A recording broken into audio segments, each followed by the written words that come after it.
Hello everyone, जय श्री कृष्णा, राधे राधे। तो कैसे हैं आप सभी। स्वागत है आपका मेरे इस यूट्यूब चैनल पर, जिसमें कि मैं अपना डेली पढ़ाई का शेड्यूल आपके साथ शेयर करती हूँ। और आज उसी स्टडी जर्नी का मेरा है डे 13। तो चलिए देखते हैं आज मैंने क्या नया सीखा। मैं पढ़ा आज नरेशन। इसके भी 2 से 3 क्वेश्चन हैं जो हर एग्ज़ाम में पूछे जाते हैं जनरल पेपर में। तो ये मैंने जो उसके कुछ इम्पोर्टेंट्स रूल्स थे उनको नोट किया। मैथ्स में मैंने जो इस टॉपिक स्टार्ट किया वो है आज कैलकुलस। कैलकुलस में फर्स्ट टॉपिक आता है लिमिट का। तो लिमिट क्या होती है? बेहद करीब पहुंचना। मतलब जैसे अपने क्रेडिट कार्ड की लिमिट होती है कि जैसे मान लो 500 उसकी लिमिट है, तो आप 499 मतलब 500 फिक्स नहीं, 499 तक की आप शॉपिंग उससे कर सकते हो। तो लिमिट यही है मैथ्स में भी कि बिल्कुल करीब पहुंचना। तो इसकी डेफिनेशन देखें, जब किसी फंक्शन एफ में x का मान किसी निश्चित संख्या a के बहुत करीब आता है तो f(x) का मान जिस संख्या की ओर बढ़ता है उसे ही कहते हैं लिमिट। अब ये दोनों साइड से बढ़ सकते हैं, जैसे हमें यहाँ पहुँचना है तो इधर से भी आ सकते हैं, इधर से भी आ सकते हैं। अभी एग्जैक्ट यहाँ नहीं आ रहे हैं लेकिन इसके बेहद करीब पहुँच रहे हैं। तो दो होती है लेफ्ट हैंड लिमिट और right hand limit. Left hand limit का फॉर्मूला ये होता है, लेकिन फॉर्मूला अपने ज़्यादा काम नहीं आता। राइट हैंड लिमिट का फॉर्मूला ये होता है कि limit x tends to a plus f x, limit h tends to 0 f a minus h. Left hand limit लिख रहे हैं तो x tends to a minus, मतलब इस साइड से आ रहे हैं, f x is equal to limit h tends to 0 f a minus h. तो लिमिट कब एग्जिस्ट करेगी? जब LHL बराबर RHL, मतलब लेफ्ट हैंड लिमिट और राइट हैंड लिमिट दोनों क्या आए? इक्वल आए, कोई फाइनाइट वैल्यू आए। अब इसे इस एग्जाम्पल से समझ सकते हैं कि एक फंक्शन दे रखा है f x is equal to x plus 2। अब अपन को x इज इक्वल टू 3 पर लिमिट निकालनी है। अब हम डायरेक्ट भी वैल्यू रख सकते हैं कि 3 प्लस 2 इज इक्वल टू 5 आ जाएगा, लेकिन इसको लिमिट में कैसे देखना है कि जैसे अपन 3 है तो 3 के लेफ्ट हैंड से चले तो लेफ्ट हैंड से आएंगे 2.9, 2.99, 2.999। जब इनको इस फंक्शन में रखेंगे तो हमें मिलेगा आंसर 4.9, 4.99, 4.99, मतलब 5 के करीब है बिल्कुल। ऐसे ही जब हम राइट हैंड से रखेंगे तो वैल्यू रखेंगे 3.1, 3.01, 3.00, 3.1, 3.01, 3.001।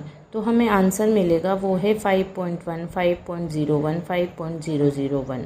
तो जैसे जैसे हम देख रहे हैं कि ये भी 5 के नियर है और ये भी 5 के नियर है, एग्जैक्ट 5 नहीं है। तो जैसे जैसे हम x के मान 3 के पास आ रहा है तो फंक्शन का मान किसके करीब पहुंच रहा है? 5 के करीब पहुंच रहा है। तो इसका आंसर हो जाएगा हमारा 5। तो इसमें तो हम डायरेक्ट वैल्यू पुट से भी हमें आंसर मिल रहा है, लेकिन जब इनडिटर्मिनेट फॉर्म बन जाती है तो फिर हमें डायरेक्ट आंसर नहीं मिलता है। इनडिटर्मिनेट फॉर्म कितनी होती है? उसके 7 टाइप्स हैं। 0/0, infinity by infinity, 0 multiply infinity, infinity minus infinity, 1 पे पावर इन्फिनिटी, 0 पे पावर 0, इन्फिनिटी पे पावर इन्फिनिटी। कभी कभी एग्ज़ाम में तो यहाँ से भी क्वेश्चन आ जाता है कि इनमें से इनडिटर्मिनेट फॉर्म्स कौन सी है। तो इसको सोल्व करने के लिए हमें इन वाले टाइप्स को सोल्व करने के लिए स्पेशल मेथड यूज़ करना पड़ता है। इनमें तो हम डायरेक्ट वैल्यू से भी आंसर निकाल सकते हैं। तो ये जो 7 फॉर्म है इनडिटर्मिनेट्स फॉर्म्स, अगर इनसे जो क्वेश्चन बनता है लिमिट्स का तो हमको उसके लिए स्पेशल मेथड यूज़ करने होते हैं। अब ये कुछ डायरेक्ट फॉर्मूलाज है, इनको हम डायरेक्ट याद रख सकते हैं। अगर इसका हम पूरे बेसिक से सॉल्यूशन करने जाएंगे तो काफ़ी लेंथी हो जाता है। तो पहला है limit x tends to a, x पे पावर n माइनस a पे power n upon x minus a is equal to होता है n डॉट a पे power n minus 1। Second formula है limit x tends to 0 e की power x minus 1 upon x, इसकी value होती है 1। Third है limit x tends to 0 a की power x minus 1 upon x is equal to होता है log a। फोर्थ है limit x tends to 0 log 1 plus x upon x is equal to 1। उसके बाद नेक्स्ट है ट्रिग्नोमेट्रिक लिमिट्स। तो यहाँ पे क्या होता है, x हमेशा रेडियन में होना चाहिए, तभी ये जो होती है वो फॉर्मूला लागू होगा। जैसे पहला है limit x tends to 0 sine x upon x is equal to होता है 1। ऐसे limit x tends to 0 tan x upon x is equal to भी होता है 1। Limit x tends to 0 sine inverse x upon x is equal to होता है 1। और limit x tends to 0 tan inverse x is equal to x भी होता है 1। मतलब साइन और tan एक जैसे चलते हैं इन्वर्स वाले में भी। इसके अलावा कोस में इन्वर्स वाला नहीं लगता। Limit x tends to 0 cos x होता है 1।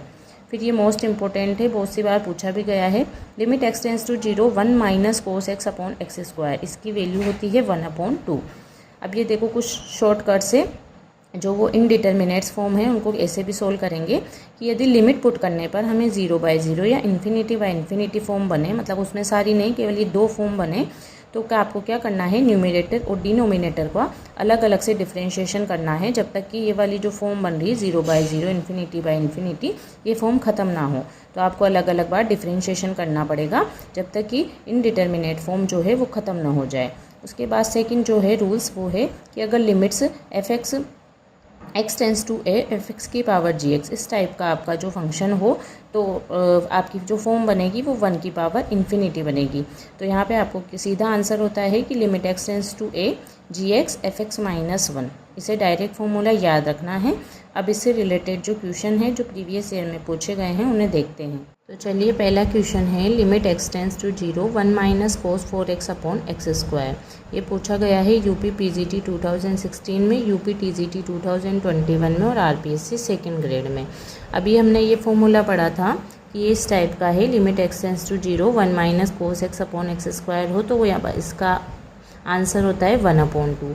अब यहाँ थोड़ा सा चेंज किया है कि यहाँ 4x आ रहा है तो अपन को नीचे भी 4x का स्क्वायर बनाना पड़ेगा ताकि हम इसको पूरे को x मान लें। तो फिर 4x बनाने के लिए क्या करा हमने, 16 से ऊपर नीचे मल्टीप्लाई डिवाइड किया तो ये 16 बाहर आ जाएगा और ये जो 16 है इसको x के साथ लिख देंगे होल स्क्वायर में तो ऊपर नीचे सेम बन गया। तो ये बन गया 1 - cos x अपॉन x²। तो इसकी वैल्यू हो जाएगी 1/2। तो 2 से 16 कट जाएगा 8 टाइम्स, तो हमारा आंसर हो जाएगा 8। तो नेक्स्ट क्वेश्चन है limit x tends to 0 1 + 2x की पावर 1/x। तो ये किस टाइप का फंक्शन हो गया, f(x) की पावर gx वाला। तो इसका अपन ने क्या पढ़ा था अभी फॉर्मूला कि ऐसा होता है तो यहाँ पे आता है gx f(x) - 1। तो gx है 1/x और f(x) है 1 + 2x - 1। तो 1 से 1 कैंसिल हो जाएगा, ये 2x बचेगा तो 1/x 2x। यहाँ से x से x कैंसिल हो जाएगा और बचेगा 2। अब x कुछ बचा ही नहीं कि लिमिट रखेंगे तो फिर इसका आंसर हो जाएगा e²। और ये क्वेश्चन भी पूछा गया है DSSB TGT 2018 में, इसके अलावा यूपी पीजीटी 2021 में। तो आप देख सकते हैं कि जो क्वेश्चन है वो रिपीट भी होते हैं। उसके बाद नेक्स्ट क्वेश्चन है limit x tends to infinity 3x² + 5x - 2 upon 7x² - 2x + 1। अब इसमें हमें ट्रिक भी ध्यान रख सकते हैं कि जब x टेंस टू इन्फिनिटी होता है और दोनों डिनोमिनेटर और नोमिनेटर की पावर सेम होती है, मैक्सिमम डिग्री सेम होती है, तो फिर जो उनकी हायर पावर का कोफिशिएंट का रेशो होता है वही आंसर हो जाता है। तो ऊपर भी x² है मैक्सिमम, नीचे भी x² है, तो इनका जो कोफिशिएंट का रेशो होगा यही आंसर हो जाएगा। इसके अलावा हम इसको पूरे मेथड से देखें तो वो इसलिए होता है, तो यहाँ जब हम x² कॉमन लेंगे तो अंदर कुछ इस प्रकार का फॉर्मेट बन जाएगा 3 + 5/x - 2/x²। और नीचे से भी x² कॉमन लेंगे तो अंदर ऐसा बन जाएगा, x² से x² कट जाएगा। अब यहाँ पे जब x की वैल्यू हम इन्फिनिटी पुट करेंगे तो ये भी 0 हो जाएगा, ये भी 0 हो जाएगा, ये भी 0 हो जाएगा और ये भी 0 हो जाएगा। तो उसका आंसर बचेगा 3/7। तो हम इसको डायरेक्ट शॉर्टकट से भी कर सकते हैं 3/7। उसके बाद नेक्स्ट क्वेश्चन है evaluate limit x tends to 0 e की power x - 1 - x upon x²। अब यहाँ पे जो बन रहा है अगर हम x की लिमिट 0 डायरेक्ट पुट करें तो ये बनेगा e की पावर 0 मतलब 1 बन जाएगा, -1 तो 1 से 1 कैंसिल हो गया, यहाँ पे 0 यहाँ पे 0, तो ये 0/0 फॉर्म बन रही है। तो फिर इसके लिए हमने एल हॉस्पिटल रूल पढ़ा था, तो उसके लिए क्या करते हैं कि जब तक डिफ्रेंशिएशन करते जाते हैं तब तक ये फॉर्म खत्म नहीं हो। तो हमने एक बार डिफ्रेंशिएशन किया तो e की पावर x का होगा e की पावर x, 1 का हो जाएगा 0, x का हो जाएगा 1 अपॉन x² का हो जाएगा 2x। लेकिन यहाँ पे वापस से हम वैल्यू रखेंगे कि e की पावर 0 का मान 1, तो 1 - 1 0 और नीचे भी 0, तो वापस से हमें इसका डिफ्रेंशिएशन करना पड़ेगा। तो जब हम वापस से डिफ्रेंशिएशन करेंगे तो फिर e की पावर x का होगा e की पावर x, 1 का हो जाएगा 0, 2x है तो यहाँ पे x तो का हो जाएगा 1, तो यहाँ पे हो जाएगा 2। अब हमारे पास बचा e की पावर x अपॉन 2। अब यहाँ पे 0/0 फॉर्म नहीं बन सकती है क्योंकि यहाँ पे x तो आ ही नहीं रहा। अब यहाँ पे अपन वैल्यू डायरेक्ट रखेंगे तो e की पावर 0 अपॉन 2, तो e की पावर 0 का मान होता है 1, तो आंसर मिल गया 1/2। उसके बाद तो आज मैं केवल इतना ही पढ़ पाई, मिलते हैं कल। जय श्री कृष्णा, राधे राधे।